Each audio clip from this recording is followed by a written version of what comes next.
Alors, ils ont bien fait de embaucher un nouvel avocat chez Tesla. Visiblement, ils vont en avoir besoin.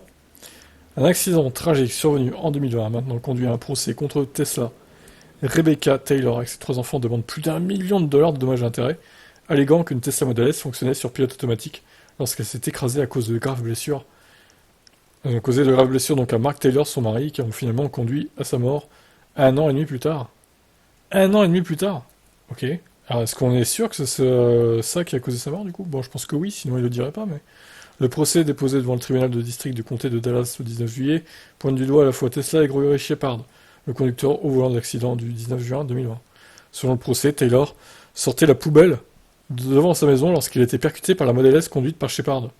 Taylor est décédé le 6 novembre 2021, à l'âge de 47 ans, des suites de ses blessures subies lors de l'incident. Oh là là, mais le destin du gars, vous vous rendez compte? Il sort sa poubelle, il se fait écraser par une Model S conduite par un mec lambda qui connaît pas, quoi. Waouh, c'est incroyable, hein. Tout peut basculer en une seconde, pour des raisons foutrement merdiques en plus. Il s'est trouvé au mauvais endroit au mauvais moment. Le cœur du procès des Taylor réside dans leur conviction que la Tesla de Shepard utilisait le pilote automatique au moment de l'accident.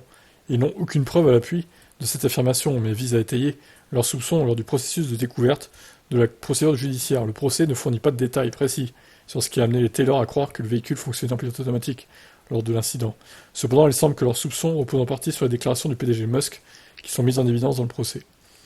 Les Taylor affirment que ces commentaires ont induit les conducteurs en erreur sur la capacité du pilote automatique et que les affirmations répétées de Tesla concernant les capacités du véhicule à intervenir et à prévenir les accidents en mode pilote automatique créent un faux sentiment de sécurité parmi les conducteurs. Ouais, c'est pas faux, hein, il peut y avoir de ça, hein. Les gens mal renseignés qui croient les mots, mot pour mot ce qu'a dit Musk, bah, ils peuvent tomber dans le panneau et se faire avoir, quoi. Ils soutiennent que les affirmations de Tesla impliquant un niveau d'automatisation qui n'existe actuellement dans aucun autre véhicule sur la route.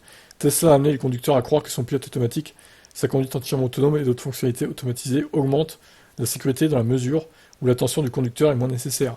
Les affirmations répétées de Tesla selon lesquelles ces voitures peuvent conduire elles-mêmes impliquent un niveau d'automatisation qui n'existe pas encore dans aucun véhicule de route à ce jour. Ils n'ont pas encore publié de réponse chez Tesla. Voilà, bah écoutez, nouvelle affaire à suivre, hein. Le nouvel avocat de Tesla qu'on a vu sur Tesla Tib, du coup, va avoir du pain sur la planche. Je vous invite évidemment à vous abonner à Tesla Tib si c'est pas fait, le lien est dans la description. C'est la chaîne où on sens toutes les news de Tesla qu'on met pas forcément ici sur Electib. Parce qu'il y a aussi d'autres sujets à traiter que Tesla, du coup, sur cette chaîne. C'est pour ça que j'ai scindé en deux tout ça. Donc voilà, pensez à vous abonner en tout cas. Et à faire à suivre, n'hésitez pas à commenter ce que vous en pensez de ça. Ciao.